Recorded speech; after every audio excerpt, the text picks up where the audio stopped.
Bonjour à toutes et à tous. Bienvenue dans cette quatrième demi-journée du Meetup Green Tech 2020 avec au programme cet après-midi une conférence sur les jumeaux numériques, une autre à 1 heure plus tard, vers 15h10, sur la contribution de l'innovation à la décarbonation de l'industrie et enfin un temps fort sur l'énergie renouvelable et l'accélération des usages de l'énergie renouvelable grâce à l'innovation. Je vous rappelle que pendant toute cette séquence, vous pouvez en parallèle organiser des rendez-vous d'affaires. Vous êtes plusieurs milliers à le faire. On a plus de 3200 inscrits. Et cette opération continue également demain matin et demain après-midi. Je passe tout de suite la parole à Stéphanie Dupillon, directrice générale de l'aménagement, du logement, de la nature. À toi, Stéphanie. Merci Thomas, bonjour à toutes et tous, ravi d'être parmi vous. Donc pour jouer un rôle en fait d'animateur d'un meet-up qui est consacré aux jumeaux numériques. Et donc je suis ravie de partager cette séance d'échange avec vous et surtout auprès des panélistes, de nos panélistes qui ont accepté d'être avec nous cet après-midi pour 7 heures et que je vais inviter à se présenter tour à tour dans quelques minutes. Mais avant cela, juste vous rappeler quel est l'objet de ce meet-up.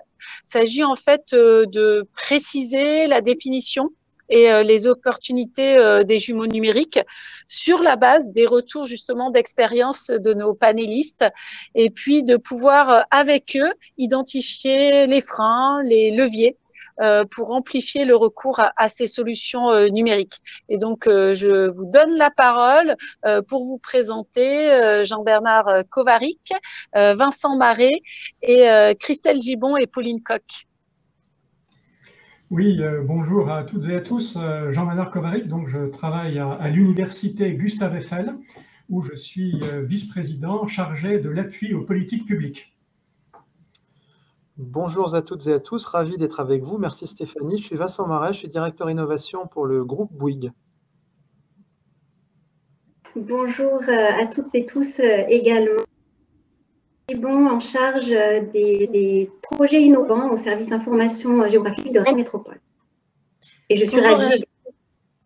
Bonjour à tous, donc Pauline Coq, ravie d'être présente. Je suis donc la présidente et fondatrice de l'entreprise et start-up Citowi. Merci à vous quatre. Alors peut-être avant de démarrer cet échange et de vous poser en fait 2 questions et de voir un peu vos réponses, je voulais juste peut-être resituer un peu de quoi on parle. Alors je vais essayer d'être rapide pour pas empiéter sur votre temps de parole. Donc de quoi parlons-nous? On parle de jumeaux numériques. Alors, qu'est-ce que c'est? Je vais m'essayer à une définition. C'est une modélisation en 3D d'un bâtiment, d'un quartier, voire d'un morceau de ville. Ça permet de stocker des données, notamment des données constructives, alors caractéristiques des matériaux et des modes de mise en œuvre, des données spatiales et des informations de gestion. Le jumeau numérique, en fait, il découle d'approches qu'on déploie et sur lesquelles on travaille collectivement depuis quelques années, l'approche BIM et SIM, et offre, à notre sens, d'importantes opportunités. Et nous allons justement pouvoir les éclairer pendant 7 heures. Je voulais juste vous dire que pourquoi j'ai accepté à la fois de participer et d'animer ce meet-up et pourquoi sur ce thème-là, c'est que je pense que ça intervient à un moment un peu clé pour éclairer les politiques publiques que, en tant que directrice générale de l'aménagement, du logement et de la nature, je porte, notamment en matière d'aménagement et de construction face aux défis, et vous savez, les fameuses crises jumelles, la crise à la fois climatique et la crise en termes de biodiversité.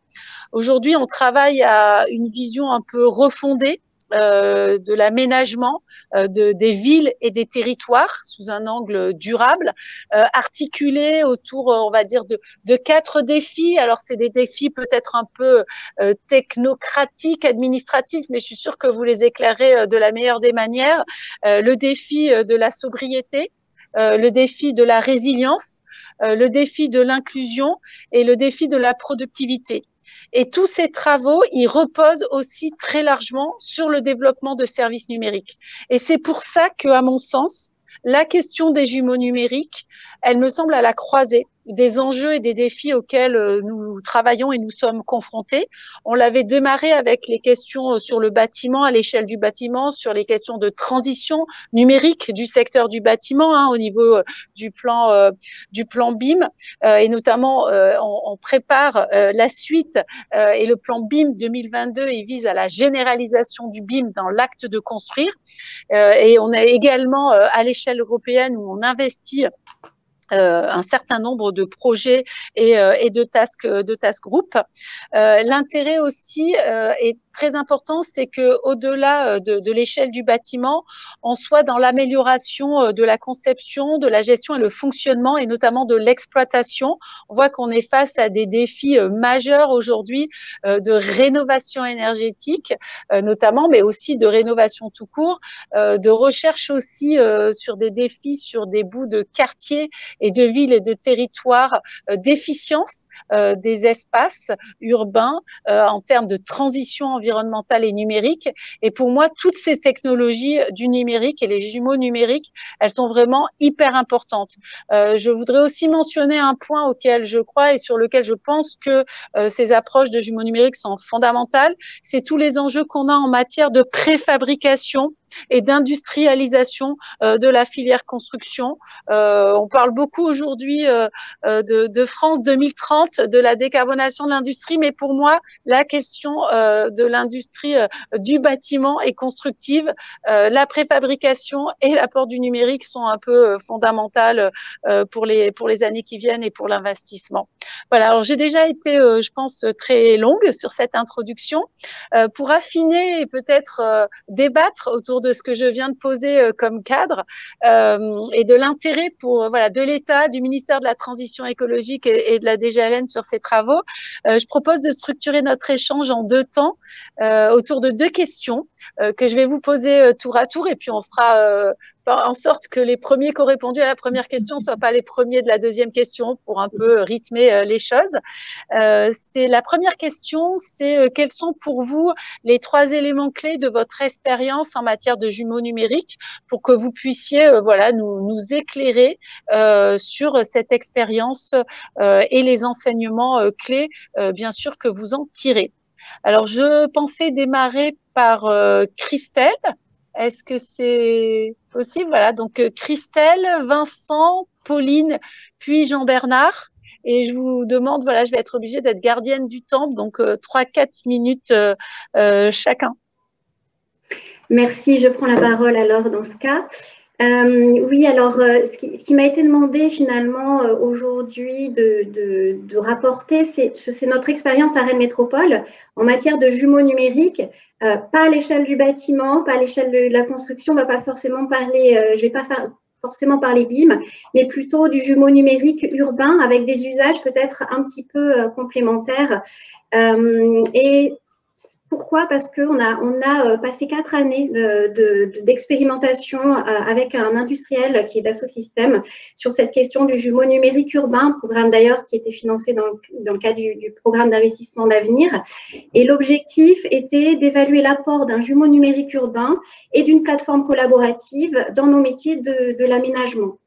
Donc aujourd'hui, on a fini l'expérimentation, on a un cas d'usage très opérationnel et très concret pour les chargés d'opération qui utilisent maintenant cette plateforme pour collaborer avec tous les acteurs de l'aménagement urbain. Ils sont nombreux, vous le savez, les aménageurs, les architectes, les promoteurs, tous ces acteurs autour de maquettes 3D et grâce à cette plateforme collaborative.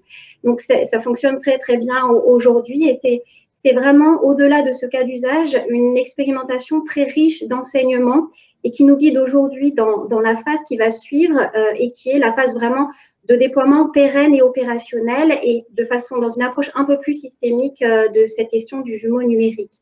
Et ce qui ressort vraiment de façon saillante par rapport à cette expérience, c'est que finalement à Rennes, le jumeau numérique urbain, nous on le voit comme un levier pour la transparence, pour la confiance, pour l'implication citoyenne et la démocratie participative.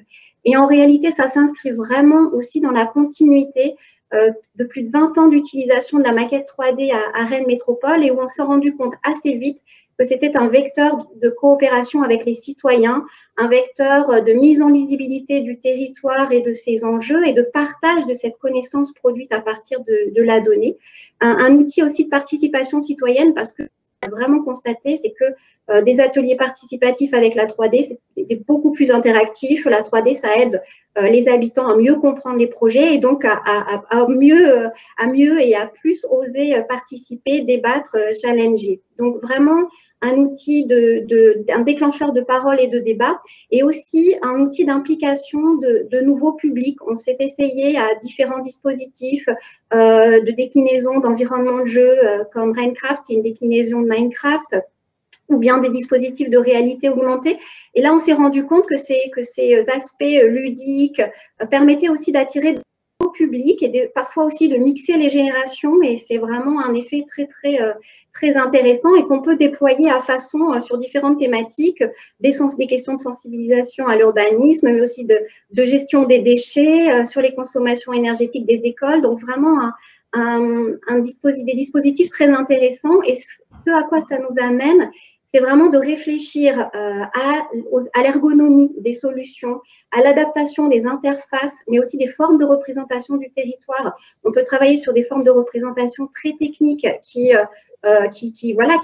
sont mieux comprises par des publics professionnels. Ce n'est pas du tout le cas d'autres publics, et notamment des plus jeunes. Donc vraiment, ce qui ressort, c'est l'importance de travailler à cette façon de mettre en lisibilité les thématiques. Donc voilà, sur le volet citoyen, c'est vraiment un enjeu fort. Il y a un autre enjeu très fort que nous portons à Rennes, c'est le fait que ce jumeau numérique, c'est aussi un vecteur de coopération avec les professionnels et aussi un outil, un levier pour la performance des politiques publiques et notamment pour la transition écologique, vous l'évoquiez tout à l'heure. C'est aussi la façon de permettre aux experts thématiques de s'approprier et de partager la connaissance portée par la donnée pour éclairer ces décisions et politiques publiques. Mais j'en suis peut-être déjà loin dans le temps, donc je vais laisser la parole. Merci. Alors, il y a un petit écho. Merci en tout cas Christelle, et je retiens quand même que vous avez donné trois enseignements clés: la question de la coopération citoyenne, la question de la coopération avec les professionnels et l'impact des politiques publiques en matière de transition écologique. Donc merci, en tout cas on a trois enseignements clés. La parole à Vincent.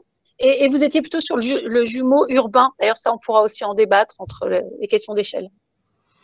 Merci beaucoup Stéphanie. Alors le groupe Bouygues, bien sûr, est présent dans les métiers de la construction, des télécoms et des médias, et il est impliqué à divers titres dans le jumeau numérique, et c'est cet éclairage à travers quelques exemples concrets que j'aimerais vous faire partager.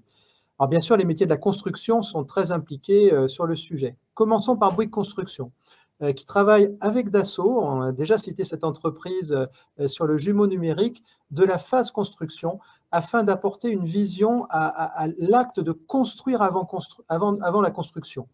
Et par exemple, un cas concret à la Grande Motte, dans l'Aude, où un projet de contrat de performance énergétique sur l'éclairage public a permis, à travers un jumeau numérique, qui est une visualisation 3D de la ville, avec des connexions aux outils existants de la collectivité, permet tout simplement de piloter en temps réel et de maîtriser la consommation au niveau de la ville.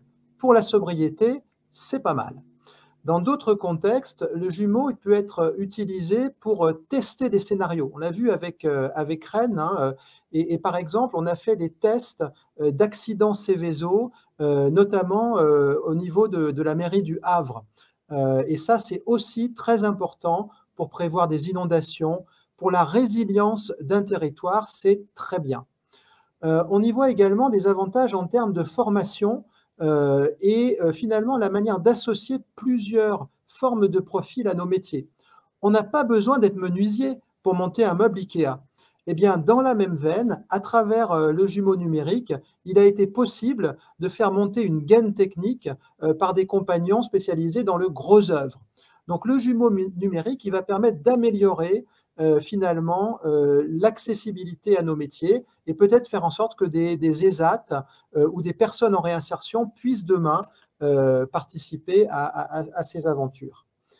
Deuxième exemple, au niveau de la ville, cette fois-ci à travers Bouygues Immobilier, et un premier exemple à Grenoble, où Intensity, le bâtiment qui est un démonstrateur mondial de l'excellence technologique de notre client Schneider Electric, et bien finalement, le jumeau numérique, il a été porté à un autre niveau avec des objectifs très ambitieux pour maîtriser véritablement la performance énergétique et environnementale de ce bâtiment. Typiquement, dans le cas d'espèce, c'était 37 kWh efficaces par mètre carré et par an, tous usages, hein, attention. Donc, pour ceux qui connaissent, c'est vraiment très performant, LEED Platinum V4. Donc, la composante énergétique du jumeau numérique, c'est aussi très important. Et puis, bien sûr, le jumeau numérique pour modeler les territoires. Hein. Donc là, on citera aux portes de Paris le projet de Charenton-le-Pont, hein, qui est une zone Charenton-Bercy de près de 12 hectares qui va subir une emblématique transformation du Grand Paris qui est portée par Bouygues Immobilier. C'est très complexe dans son envergure, dans son enjeu. Ça fait intervenir 10% du territoire de la ville de Charenton-le-Pont. Et la démarche SIM-BIM, c'est une opportunité formidable d'engager le dialogue. Hein. J'ai bien aimé ce qu'a dit Christelle tout à l'heure. On ne parle pas techno là, on parle humain, on parle usage. Hein. Et donc, véritablement, ça devient un cadre, ce jumeau numérique, pour la conception des maîtrises d'œuvre qui s'y retrouvent dans tous leurs paramètres et également pour modeler le territoire. Et puis, je terminerai, pour ne pas dépasser mes 3 minutes, avec le groupe Colas, notre métier. On a parlé beaucoup de la ville, de ce qui est au-dessus de la ville, mais finalement, déconstruire, dépolluer, c'est un enjeu extrêmement fort. Et typiquement, le BIM d'or a été remporté par Colas sur une maquette numérique double qui a permis la dépollution des superstructures et des sous-sols de la raffinerie de Dunkerque. Et aujourd'hui, Colas Environnement utilise le jumeau numérique pour véritablement préparer les travaux en sous-sol. Alors, pour être un petit peu technique, les déclarations de travaux à proximité de réseaux, hein, vous imaginez le galimatia de réseaux souterrains, eh bien, le BIM joue un rôle extrêmement important pour préparer, planifier, exécuter et également monter les travaux dans les systèmes d'information. Voilà, je voulais à travers ces 3 exemples très concrets essayer de répondre à votre question, Stéphanie. Merci Vincent. Alors moi j'en ai vu 4. Oh, j'en ai peut-être mis un dans… Non, mais c'est bien. Mais du coup, voilà, les questions du crash… Enfin, je résume un peu le crash test. La question de la formation. Oui.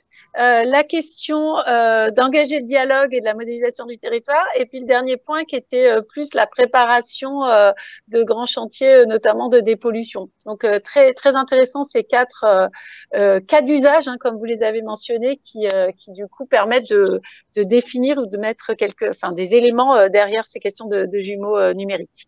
Alors là, je vais passer la parole à Pauline. Oui, bonjour, merci beaucoup. Je vais peut-être revenir sur le cœur de métier de Citowi. Donc, nous travaillons vraiment sur le vieillissement des bâtiments.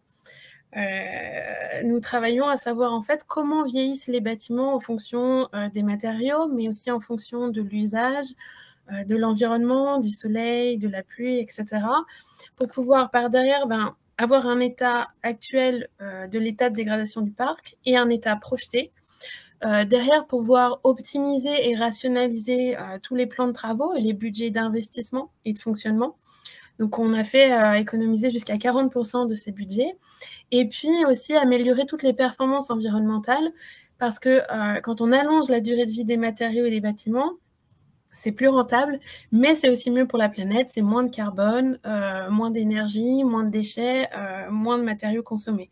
Donc là, par exemple, sur certains d'entre vous, des acteurs publics, on a permis d'économiser jusqu'à 70% d'une empreinte carbone, ce qui n'est pas rien. Et du coup, nous utilisons la maquette numérique comme en fait un support pour nos modèles de simulation. Nous en avons besoin, par exemple, pour simuler le vent sur une façade. Nous en avons besoin pour pouvoir dire élément par élément quel est l'état de dégradation et du coup pouvoir affiner au mieux et spatialiser les opérations de travaux. Donc, c'est vraiment pour nous un élément nécessaire pour faire tourner notre technologie et nos modèles. Et c'est aussi un élément pédagogique très fort, puisque du coup, il peut être partagé avec tous les acteurs et parties prenantes de nos clients.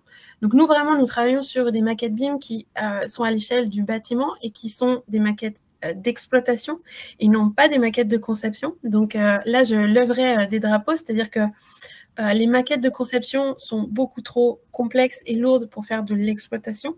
Elles ne répondent pas du tout aux mêmes attentes et du coup, les maquettes que nous mettons en place sont des maquettes beaucoup plus légères, beaucoup plus faciles à utiliser. Et ça, c'est vraiment quelque chose qu'il faut bien avoir en tête. Et puis, je lèverai un autre drapeau, c'est que pour avoir travaillé avec pas mal d'acteurs à la fois publics et privés, il y a aujourd'hui très peu de maquettes BIM en exploitation.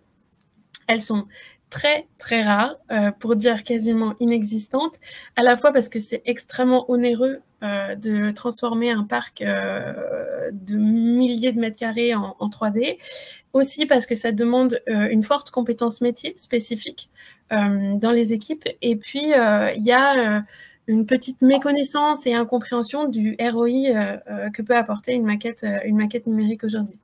Donc, je pense que pour ma part, dans notre partie vraiment dans notre cœur de métier, la maquette BIM est pour nous un outil qui permet de simuler le vieillissement, de travailler beaucoup mieux tout ce qui est durée de vie réelle, d'optimiser les plans de travaux, mais d'optimiser aussi la valorisation des actifs en améliorant les amortissements, par exemple, et puis qui nous permet aussi d'améliorer toutes les performances environnementales du bâtiment. Alors, merci beaucoup, Pauline. Donc, alors, c'est un autre point de vue. Alors, il faudra sûrement qu'on revienne, mais peut-être dans la deuxième partie d'échange sur le premier drapeau là qui a été donné entre maquette, conception et exploitation, parce que je voudrais bien peut-être qu'on creuse un peu ce sujet-là, mais on reviendra. Moi, ce que je retiens là, c'est en termes d'enseignement, parce que vous avez aussi un peu commencé à peut-être parler de la question de ce que vous attendez pour la suite, ou quels sont les principaux défis à relever, mais sur déjà les enseignements clés, l'apport significatif en matière en fait de ROI et à la fois d'équilibre économique des opérations, en jouant sur deux sujets, des économies sur l'exploitation, et puis également une diminution, le prolongement entre guillemets de la vie. Donc ça, je trouve que c'est deux enseignements du coup un peu clés.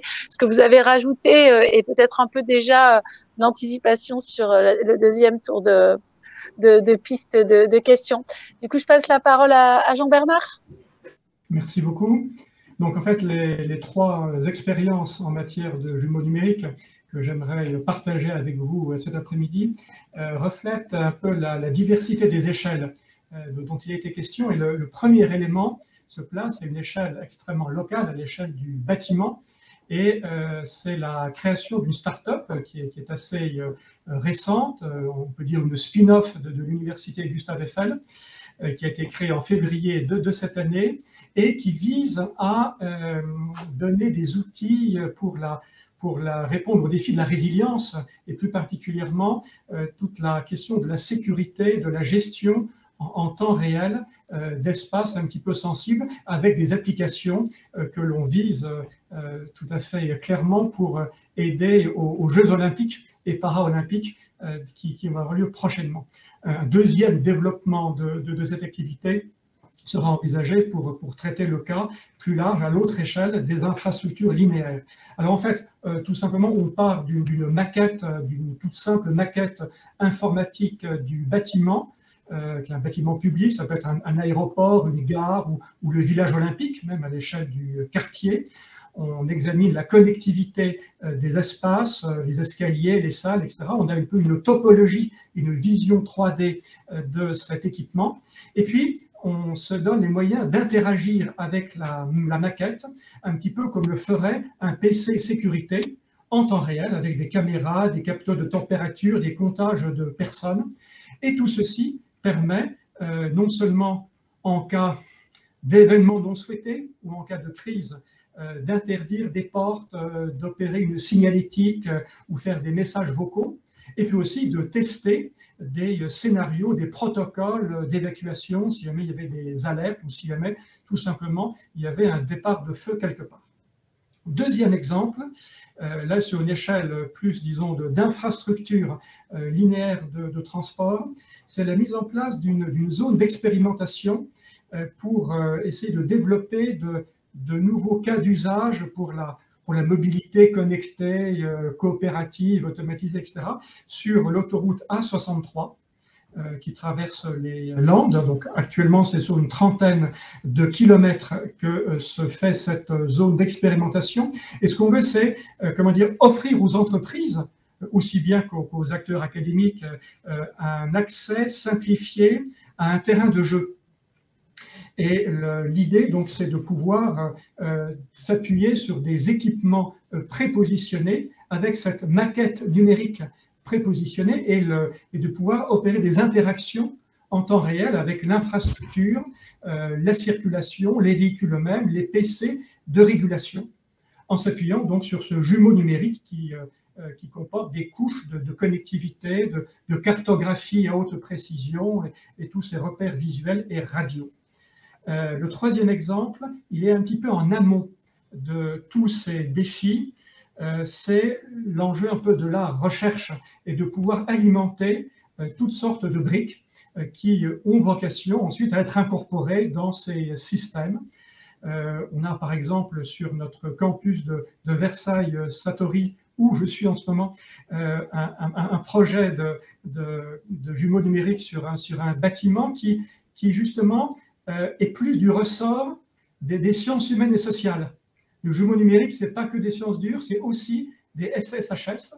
Et dans ce contexte, c'est de pouvoir comprendre par de la réalité virtuelle et du monde réel quelles sont les perceptions par les êtres humains des distances et des durées selon que l'on est dans un environnement virtuel ou qu'on est dans un environnement réel.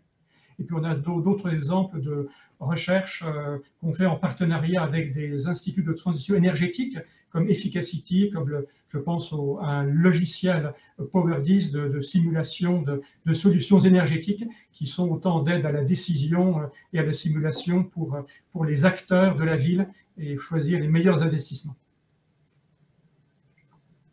Merci Jean-Bernard, parce qu'avec de nouveau ces trois éclairages du jumeau numérique servant de PC sécurité en temps réel, l'apport en termes de mobilité connectée, et puis là cet angle plus recherche développement sur des sciences un peu moins dures que la question de la construction du bâtiment ou de l'aménagement, c'est très intéressant et ça complète bien en tout cas tout ce qui est caché, la richesse derrière ces sujets cette question-là du jumeau numérique. Alors du coup, je vais vous redonner la parole et je démarrerai bien par Pauline, peut-être, parce que ce deuxième tour de piste pour vous, c'était maintenant qu'on a à peu près peut-être cerné ce qu'est le jumeau numérique, sachant qu'on voit bien qu'il est plusieurs choses, plusieurs échelles, et qui sert pas mal de cas d'usage, et on l'a vu avec la palette à la fois des cas d'usage et des enseignements clés de votre expérience.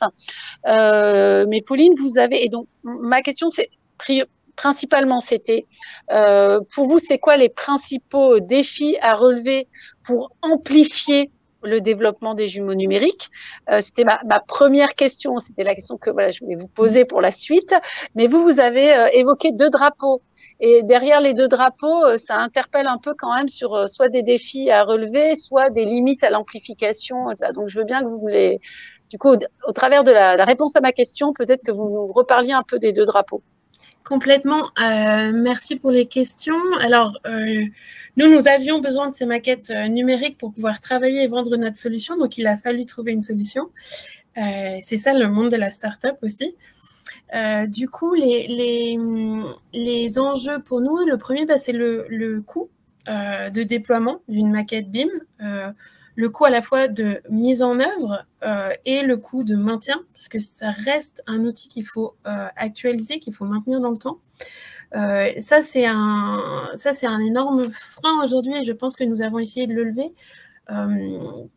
Quand vous avez des acteurs qui ont des millions de mètres carrés et je pense que là, je n'apprends rien à personne et qu'il faut dépenser entre 5 et 10, voire 15 000 euros par bâtiment, la solution n'est pas viable. Donc ça, c'est un vecteur sur lequel nous travaillons énormément et nous avons développé en fait un outil de génération automatique de maquettes 3D, de maquettes BIM, où là, il suffit d'enlever un zéro, on passe sur une centaine d'euros par bâtiment.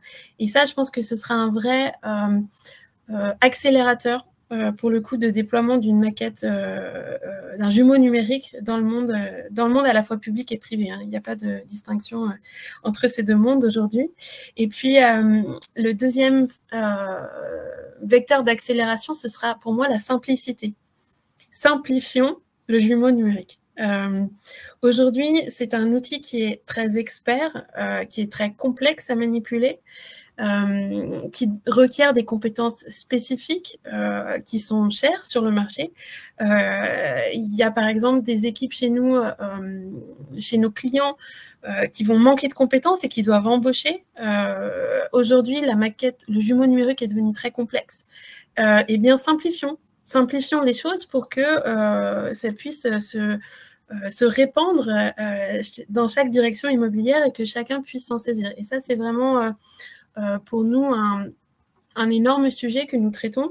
Voilà, les outils que nous mettons en place sont des outils très simples qui ne demandent pas de compétences techniques spécifiques. Et ça, c'est très important. Et je terminerai en disant, mais c'est l'objet de la table ronde, c'est il faut que le jumeau numérique ne soit pas une fin en soi, mais un moyen. Il doit y avoir un ROI derrière. Peu importe le ROI, et là on en a vu beaucoup, il faut avant tout considérer cela comme un moyen et non pas une fin en soi. Voilà. Alors, merci Pauline, mais est-ce que il faut comprendre que par la simplification, ça passe par, vous avez mentionné, vous étiez sur un sujet, un objet, un usage précis qui était la question du vieillissement des bâtiments. Et donc, en fait, votre jumeau numérique, il sert cet usage et cet objectif. Mais du coup, est-ce qu'il y a un sujet qu'à chaque usage et objectif, son jumeau numérique ou pas? Est-ce qu'il peut y avoir une interopérabilité des jumeaux numériques? Et après, en fonction de l'échelle et de qui est, entre guillemets, le donneur d'ordre, ou en tout cas le consommateur, entre guillemets, du jumeau numérique, je pense que les sujets peuvent être beaucoup plus complexes. Donc moi, j'entends l'enjeu de simplification, mais parfois, on est face à des décideurs, notamment en termes au niveau des collectivités territoriales, qui, elles, doivent voilà, répondre à plein de défis et d'usages. Alors, moi, je vous parle vraiment d'une maquette BIM-GEM, c'est-à-dire en exploitation, où là, il n'y a pas besoin du même niveau de complexité qu'une maquette de conception. Et en général, les maquettes de conception ne passent jamais en exploitation. Ça, c'est assez indéniable. Et aussi, il y a besoin de simplifier pour vraiment mettre à la disposition de tout le monde. C'est-à-dire que aujourd'hui, par exemple, on a eu des acteurs qui n'exploitaient pas la maquette numérique parce qu'elle était beaucoup trop lourde et que leurs ordinateurs n'arrivaient pas à l'ouvrir. Je pense que là, il y a un vrai enjeu de simplification, de savoir exactement quelles données vous avez besoin pour travailler. Est-ce qu'il vous faut vraiment toutes les données? Est-ce qu'il faut vraiment être extrêmement exhaustif? Ou bien au contraire, est-ce que nous pouvons simplifier? Alors, du coup, je reviens après, je passerai la parole à Jean-Bernard. Du coup, je le prépare. Juste sur ce point-là, votre drapeau, on passera pas, les maquettes d'exploitation peuvent pas être, enfin, les maquettes de conception sont rarement des maquettes d'exploitation. Ah oui. Voilà. Exactement. Mais du coup, est-ce que vous repartez de zéro, ou est-ce que quand même, voilà, du coup. Complètement. Alors, soit nous travaillons sur des projets assez jeunes et du coup, il y a des maquettes de conception et nous les utilisons en les simplifiant. On va simplifier la maquette existante et on va l'introduire dans notre plateforme. Sinon, comme le gros du patrimoine français est quand même le patrimoine existant, généralement, il n'y a pas de maquette BIM dessus. Et là, nous générons très rapidement, c'est de l'ordre de 2-3 minutes hein, pour un utilisateur qui est complètement non sachant. Voire c'est automatique chez certains de nos clients. Donc là, on part de zéro et on peut créer une maquette simplifiée. Je voulais vous faire quand même préciser ces éléments-là parce qu'en effet, on a le parc existant et le parc nouveau. Et quand on a investi quand même dans de la maquette de conception, j'entends bien la nécessité de simplifier la maquette d'exploitation, mais c'est bien quand même de partir de quelque part. Jean-Bernard, peut-être sur les défis, les principaux défis que vous voyez pour amplifier le développement de jumeaux numériques. Oui, alors je pense que je ne vais surprendre personne si je commence à parler des défis sur la question de la formation. Et je voudrais en tout cas vraiment manifester toute la cordialité envers Vincent qui a commencé à aborder cette question de la formation, puisque c'est effectivement au cœur, avec la recherche, des missions que l'on nous confie à l'Université Gustave Eiffel. L'enjeu et le défi pour moi, c'est vraiment de mettre à profit ces jumeaux numériques dans le cadre des formations, que ce soit formation informatique, formation à l'architecture, formation dans le domaine du génie civil et de la construction, à la fois comme une matière première pour la formation et aussi de former nos étudiants à la prise en main de ces outils modernes qui sont, comme on l'a bien noté, comme le rappelle Pauline, parfois d'un maniement un petit peu complexe. Alors, je voudrais, pour illustrer tout ça, prendre quelques exemples dans quelques écoles membres ou composantes de l'Université Eiffel. On parlait du défi de la préfabrication, avec le jumeau numérique fait partie de la formation au génie industriel et s'inscrit dans le cadre des démarches, disons, Industrie 4.0 qui sont enseignées dans la composante Essier-Paris. À l'école des ingénieurs de la ville de Paris, il y a un master spécialisé qui s'appelle Urbantic, dans lequel on apprend à renouveler les méthodes de gestion de la ville, avec le partage de l'information, l'analyse des données disponibles, pour essayer à travers le jumeau numérique, justement, de développer la culture de la transversalité. Et puis nous avons également l'École nationale des sciences géographiques, qui est également l'école de l'IGN, qui met beaucoup l'accent sur la géomatique. Donc on comprend bien l'hybridation de l'informatique et de la géographie. Et du coup, on apprend à inventer dans cette école des nouveaux systèmes de collecte de données, la télédétection, le traitement automatisé des données massives, la cartographie 3D des villes, tout ça pour les intégrer dans les jumeaux numériques et aboutir à des jeunes professionnels qui aient déjà une bonne maîtrise de tous ces outils et qui puissent, une fois employés dans leurs entreprises, eh bien, porter donc ces nouvelles technologies de manière efficace au sein de leurs entreprises. Alors le deuxième défi, et puis je m'arrêterai là, effectivement, il fait un petit peu écho à ce que disait Pauline sur le fait que le jumeau, c'est un moyen et non pas une fin. Je pense qu'il est important de placer le jumeau numérique dans le cadre de la réflexion sur la sobriété numérique et de pouvoir peut-être trouver les moyens de calculer un petit peu le bilan énergétique et le bilan carbone net du jumeau numérique, comme la balance entre la consommation d'énergie et les émissions de gaz à effet de serre de la couche numérique dans l'acte de construire, avec le gain d'efficacité énergétique ou les émissions non émises justement de gaz à effet de serre qui auront été procurées par le système, par la mise en place de toute cette démarche de jumeaux numériques. Je pense que c'est là un défi important qui est encore largement devant nous, mais qui, je pense, devrait prendre de plus en plus d'ampleur pour avoir véritablement cette finalité de protection du climat, de la biodiversité, des ressources naturelles et du bien-être des populations. Et du coup, Jean-Bernard, quand vous mentionnez la notion de sobriété numérique, mais là, avec ce que vous dites, c'est pas tant la sobriété numérique que la sobriété tout court, en fait. La finalité. Ouais, voilà, d'accord. Ok, parce que du coup, je me suis dit, ok, très bien. Eh ben, merci. Christelle, est-ce que sur votre vision des deux défis, après, si vous en avez trois, en tout cas, les principaux défis.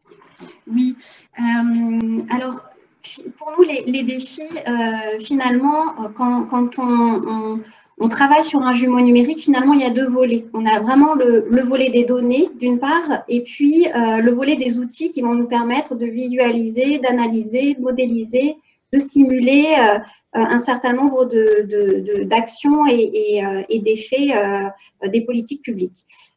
Finalement, les défis pour nous, c'est d'une part, évidemment, de continuer à garder la maîtrise de la donnée, mais aussi de pouvoir adapter les outils, le volet des outils à nos usages et à nos spécificités territoriales.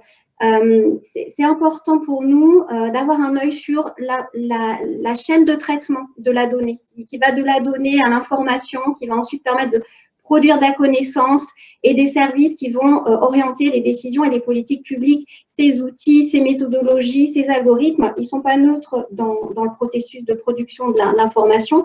Et donc, ce qu'on souhaite, c'est vraiment être designer de ce jumeau numérique et puis d'atteindre une forme de transparence sur toute cette chaîne de traitement qui oriente, encore une fois, les décisions et les politiques publiques. Donc, à Rennes, on fait le pari d'une architecture modulaire, évolutive, qui soit intégrée à notre système d'information, c'est-à-dire qu'on puisse facilement articuler, rendre interopérable avec nos autres outils qui permettent de remonter l'information métier, qui permettent de partager la plateforme de partage de données aussi. Donc vraiment une solution un peu modulaire pour voilà, assurer toute cette chaîne de traitement de l'information et favoriser l'interopérabilité avec les autres outils.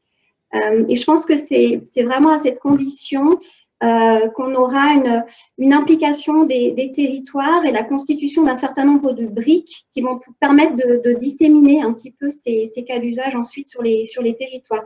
Et ça m'amène à mon deuxième défi, qui est finalement qu'il faut y aller ensemble. Je pense que c'est vraiment important de partager nos expériences, nos retours d'expérience, de trouver un cadre qui nous permette de coopérer avec les autres territoires, mais aussi avec les académiques, avec le secteur privé, pour vraiment construire ces outils et leurs évolutions, mais aussi peut-être travailler sur les cas d'usage principaux, parce qu'en effet, je suis d'accord avec tout ce qui vient d'être dit, ces technologies, il faut les mettre à profit de cas d'usage très concrets, et donc travailler sur des cas d'usage peut-être principaux, une boîte à outils, et d'ailleurs, l'Union européenne à ce sujet-là accélère un petit peu. Là, la commission, la DG Connect, a constitué un groupe de travail auquel on participe d'ailleurs avec 23 autres villes européennes. L'objectif, c'est de constituer une boîte à outils dédiée aux jumeaux numériques. Donc, des travaux se font à l'échelle de l'Union européenne. Au niveau national, Rennes Métropole, on a soumis un projet dans le cadre du programme France Relance qui n'est pas encore approuvé d'ailleurs. On espère que ce sera au moment de la deuxième vague. Voilà, donc en tous les cas, cette idée vraiment qu'il faut mettre toutes les bonnes énergies et les mutualiser pour avancer, parce que c'est un sujet très, très complexe et il va falloir être un peu pragmatique, je pense. Il y a un écho. Merci Christelle pour encore ce complément de lecture à la fois sur les questions du défi de la coopération un peu de tout type, hein, à la fois d'échelle, de partenaires publics, privés, mais aussi de professionnels. Et puis, en termes également de conduite de politique publique et l'enjeu, en fait, de faire partie, enfin, que les collectivités territoriales puissent être dans le design, en fait, des services rendus et du parcours usager du génie numérique. Je trouve ça assez important à souligner. Vincent, je vous laisse la parole pour livrer votre vision des défis, soit en rebond de ce qu'ont dit Jean-Bernard, Christelle, Pauline, mais aussi sûrement peut-être pour ouvrir sur des nouveaux défis ou des complémentarités. Merci beaucoup Stéphanie. Merci à tous. En fait, oui, l'intervention va vraiment, je pense, aller un peu en synthèse de tout ce que j'ai entendu. J'ai entendu notamment le mot « ensemble » et il est au cœur de ce que j'ai à partager avec vous. Alors, moi, je voudrais resituer cette question dans le contexte de Cap Digital, puisque j'interviens aujourd'hui à double titre, en tant que directeur innovation Bouygues, mais aussi en tant que membre du comité exécutif et puis également délégué spécial aux jumeaux numériques de Cap Digital. Alors, depuis cette création en 2006, Cap Digital est au cœur d'un mouvement formidable qui rassemble les acteurs de l'innovation. Alors, ce qui est très intéressant par rapport à ce qui vient d'être dit, c'est que ça rassemble donc des startups, des laboratoires de recherche, des petites et moyennes et des grandes entreprises, des ETI, des écoles, des universités, des collectivités territoriales et locales et des services de l'État. Finalement, plus de 1000 membres qui sont éclairés par un réseau d'experts. Et on a l'honneur et le plaisir d'être membre de ce collectif, et je représente donc Bouygues. Et sous l'impulsion de Carlos Cunha, le nouveau DG de Charlio, notre président, on a tout récemment lancé une initiative pour justement concrétiser cette délégation spéciale jumeaux numériques. Alors, cette initiative, elle vient de démarrer et vous y êtes tous invités. Bien entendu, mes collègues du panel, mais aussi tous ceux qui sont autour de cette plateforme GreenTech, et puis plus largement tous ceux qui nous écoutent sur YouTube. Et je déposerai d'ailleurs finalement un lien dans le chat qui vous permettra de participer à notre enquête, puisque on a dit ensemble, on a dit humain, on a dit comprendre, et donc on ne va pas faire ça tout seul, on va faire ça avec le plus de monde possible.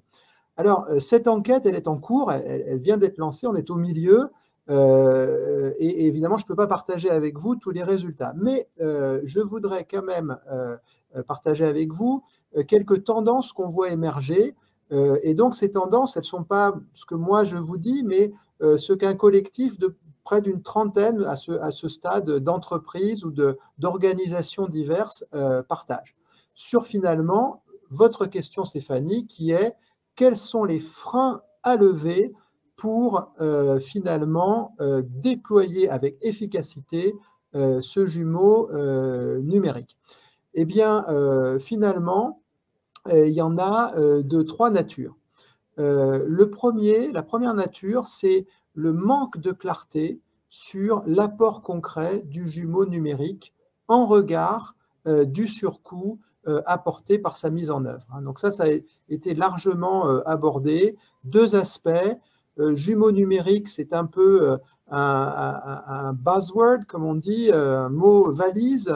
On ne sait pas bien ce qu'il y a dedans. Et puis, quand on sait ce qu'il y a dedans, ça coûte, mais on n'arrive pas forcément à assez clairement en expliquer les avantages. Le deuxième axe qui semble se détacher, et à nouveau, je vais certainement faire plaisir à Jean-Bernard, c'est le manque de formation des acteurs sur le jumeau numérique. Le troisième point, et je m'arrêterai là, parce qu'il y en a plusieurs, mais on aura l'occasion certainement de reparler de ce sujet, c'est finalement le manque de standards communs à l'industrie et qui permettent finalement de partager non pas un jumeau thiomérique d'une phase de conception, puis un autre pour une phase de construction, et puis encore un autre, mais un véritable jumeau qui suive toute la vie de l'objet. Voilà, et donc cette initiative qui commence et à laquelle je vous invite à nouveau à participer, elle se matérialise dans un premier temps par une enquête, et puis ensuite nous allons certainement mettre en œuvre un séminaire dans lequel on va faire trois choses. On va, comme on le fait aujourd'hui, mais peut-être avec un peu plus de temps, partager les enjeux du jumeau numérique. On va aussi prendre le temps de partager les bonnes pratiques. Il y en a beaucoup issues, on l'a vu, de tous nos acteurs. Et puis enfin, on va essayer de brainstormer ensemble, de faire du travail de co-construction pour lever les principaux freins qui seront issus de l'étude. Voilà, je m'arrêterai là pour cette réponse à votre question. Ok. Alors, du coup, est-ce que, Vincent, merci beaucoup. Est-ce que quand même, vous pouvez juste sur les questions de formation, donc c'est ce qui avait déjà été évoqué, est-ce que on peut considérer qu'il y a quand même une différence entre la formation initiale et continue? Est-ce que le virage de la formation initiale a été pris? Ce qui est un peu différent. Là, je pense que je sors probablement un petit peu de ma zone de compétences, mais là, on parle bien, je pense, alors la formation initiale, bien sûr, doit intégrer le jumeau numérique, mais enfin, c'est encore très très tôt, on voit bien, puisqu'on ne sait pas encore, et Jean-Bernard précisera certainement ce point-là, mais là, je parlais véritablement de formation de nos collaborateurs, donc formation plutôt des personnes qui, aujourd'hui, sont susceptibles d'utiliser le jumeau numérique. Je ne sais pas si Jean-Bernard, sur les questions de formation, peut-être vous les compléter? Oui, merci Stéphanie. Je voulais effectivement abonder dans le sens qui vient d'être dit et constater que les choses bougent en matière de formation initiale et continue sur le jumeau numérique et tout ce qui peut entourer cette couche-là. Et pour prendre un seul exemple récent, il y a eu l'annonce juste avant les vacances de la création d'une nouvelle chaire de recherche qui s'appelle Jumeaux numériques de la construction et des infrastructures dans leur environnement, qui est en partenariat entre l'ESTP, l'École spéciale des travaux publics, avec Aegis, avec Bouygues Construction, avec Schneider Electric, avec le BRGL, SNCF, les Arts et Métiers, etc. Donc il y a vraiment des offres qui se démultiplient et je pense que c'est vraiment le bon moment pour que les entreprises puissent y envoyer leurs collaborateurs dans tous ces masters spécialisés et dans toutes ces actions également d'envoyer également leurs propres collaborateurs formés, les praticiens, pour expliquer à la nouvelle génération ce dont il s'agit et les amener à cette nouvelle connaissance. Et puis le dernier élément, c'est de ne pas hésiter non plus à envoyer des collaborateurs dans les commissions de normalisation, que ce soit au niveau européen, au niveau français, au niveau international, en passant par l'AFNOR ou par les bureaux de normalisation concernés, pour que l'expertise française en matière du jumeau numérique soit bien présente dans l'écriture de ces standards et que l'on puisse avoir quelques coups d'avance dans l'implémentation de ce qui fera le marché de demain. Merci Jean-Bernard d'en avoir parlé parce que sinon j'en aurais parlé donc très bien sur la question de notre rayonnement, de nos savoir-faire français à l'échelle nationale, internationale et notamment sur ces questions de normalisation qui semblent importantes. Je vais interpeller du coup peut-être Pauline et Christelle sur la question du manque de clarté sur la question des avantages ou des apports, ce que mentionnait Vincent comme un défi. Moi, si j'ai bien compris, Pauline, et votre approche, finalement, du moment où on simplifie et qu'on est dans un usage un peu précis, on peut rapidement peut-être avoir un ROI. Mais du coup, vous allez peut-être dire. Après, j'entends aussi côté Christelle, quand on est plus sur des questions d'éclairage de politique publique et de coopération territoriale, automatiquement, on n'est pas tout à fait dans les mêmes standards de ROI. Donc, je vois bien une forme de ROI assez simple à trouver vis-à-vis de certains acteurs privés qui peuvent être aussi des acteurs publics dans une logique d'économie. Mais après, il y a tout ce qu'apporte le jumeau numérique, et Christelle l'a très bien dit, sur les questions de coopération, de transversalité et d'accompagnement de l'impact des politiques publiques. Et là, on sait très bien que ça se calcule un peu différemment, en fait. Oui, complètement. Alors, moi, je parle vraiment d'un point de vue entreprise, et donc calculer le ROI est primordial pour nous. Et du coup, à partir du jumeau numérique, nous pouvons, sur des budgets d'investissement, par exemple, réduire le budget de 40%, ce qui représente, pour certaines entités, quelques milliers, voire millions d'euros. Et puis, nous avons réussi à diminuer des empreintes carbone de manière assez considérable, jusqu'à 70%. Ce qu'il ne faut pas oublier aussi, c'est que le jumeau numérique est un fichier accessible à tous les collaborateurs, qui doit être avec des données fiables, structurées, et donc c'est un gain de temps énorme, mais alors littéralement énorme pour vos équipes. Et ça, c'est très important à souligner. Merci Pauline. Christelle, peut-être sur cette approche de l'apport et des avantages et du ROI pour une collectivité territoriale.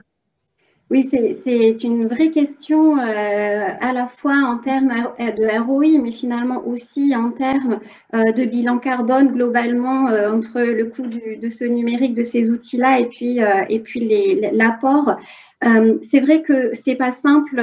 On a vraiment des effets ricochets et puis des bénéfices indirects qui sont très durs à mesurer. Je peux vous donner un exemple. Quand on élabore un plan climat énergie territorial, le PCAET, toute la première phase est basée sur un diagnostic où la place de la donnée est très importante pour définir ensuite des actions, mais aussi pour mesurer les effets des orientations prises et donc voilà, trouver les meilleures combinaisons, les meilleurs paramètres pour rendre plus performantes les politiques publiques. Ce sont globalement des bénéfices qui sont difficiles en effet à évaluer, mais qui vont vraiment nous questionner. Ça fait partie de notre feuille de route, hein, vraiment d'essayer de trouver les bons paramètres, les bons indicateurs pour justement viser les bons outils en beau moment, ne pas en faire non plus trop sans qu'il y ait un bénéfice direct. Merci Christelle. Alors on s'approche en fait de la fin de ce meet-up et je vous en remercie. Il nous reste voilà quelques 2 minutes. Alors je vais peut-être essayer de conclure. Est-ce que vous aviez peut-être avant d'autres éléments que vous souhaitiez aborder, ou vous avez pu aborder à peu près tout ce que vous aviez envie de dire? Non, peut-être, Stéphanie, je voulais dire qu'il y avait plusieurs questions autour dans le fil, là, autour, effectivement. Ouais. Ah oui, j'ai pas vu le fil. Ouais. De l'apport à l'environnement du jumeau numérique. Oui. Et je voulais juste peut-être faire un petit insert en revenant sur mon exemple de Charenton-Bercy, dans lequel la mise en place d'une véritable biodiversité, d'un biotope à l'échelle d'un quartier, eh bien, faisait intervenir de manière très concrète le jumeau numérique, donc qui a évidemment toute sa part à jouer là-dessus. Voilà, c'est tout. Tout à fait. Non, mais vous avez tout à fait raison, parce que voilà, on l'entendait bien aussi à l'échelle du quartier ou de ville sur les enjeux aussi de transition écologique. Alors peut-être moi, ce que je retiens en termes si on synthétise un peu de principaux leviers et d'actions, voilà, qu'il faut qu'on soutienne. Il y a tout ce qui tourne autour de la formation et au-delà de la formation, la question aussi de la transversalité des professionnels, mais pas que, de l'ensemble des intervenants. Moi, j'ai retenu aussi quelque chose de très important sur créer les conditions d'être ensemble et de faire ensemble et de mettre voilà les équipes à la fois opérateurs de l'État, collectivités, partenaires privés et l'ensemble de la chaîne et le monde de la recherche, de l'enseignement, voilà, en action et en capacité de travailler sur ces sujets-là. Et puis la question aussi du rayonnement et de pas à l'échelle européenne ou internationale savoir à la fois rayonner et de peser aussi sur de la normalisation et des standards à venir. Juste vous dire que au niveau, je pense, du gouvernement, voilà, c'est des sujets sur lesquels on essaye d'être là et en intervention. Je vous ai cité tout à l'heure le plan BIM 2022, voilà, qui est issu du plan de transformation numérique du bâtiment. Tout ce qui est dans le 4e programme PIA du plan d'investissement d'avenir, tout ce qui est en lien avec les appels à projets territoires intelligents et l'appel à projets démonstrateurs de la ville durable. C'est quasiment 350 millions d'euros voilà, pour l'innovation sur ces sujets-là. Et puis également tous les réseaux, notamment le réseau national des aménageurs voilà, qui travaillent au partage, les partenaires CSTB et CEREMA, mais en tout cas vous dire que l'écosystème de l'État dans son ensemble essaye voilà, d'être là et d'être en accompagnement de ces grands défis et de l'intérêt des jumeaux numériques. Voilà, mais je crois qu'on est arrivé au terme, donc je ne sais pas qui est... c'est Thomas qui vérifie, qui relève les compteurs. Bah, merci beaucoup Stéphanie pour cette animation et cette conclusion et merci à tous les 5, Pauline, Christelle, Vincent, Jean-Bernard également. C'était passionnant. Je fais le pari très facile en replay, resservir dans les mois qui viennent. Et donc, je conclus juste pour vous encourager, celles et ceux qui nous écoutent, à rejoindre, si cela vous intéresse, la table ronde suivante, donc qui s'appelle « Comment est-ce que l'innovation peut accélérer la décarbonation de l'industrie ?» donc qui sera animée par Franck Tarier, sous-directeur à la Direction générale des entreprises, et avec des représentants de 2 startups, Life et Calisteo, également Carbone 4 et également LivePen. Donc voilà, ça continue. Bon après-midi à toutes et tous, et encore merci à l'animatrice et aux intervenants de cette table ronde. Merci beaucoup. Merci à toutes et tous. Bonne fin de journée, au revoir.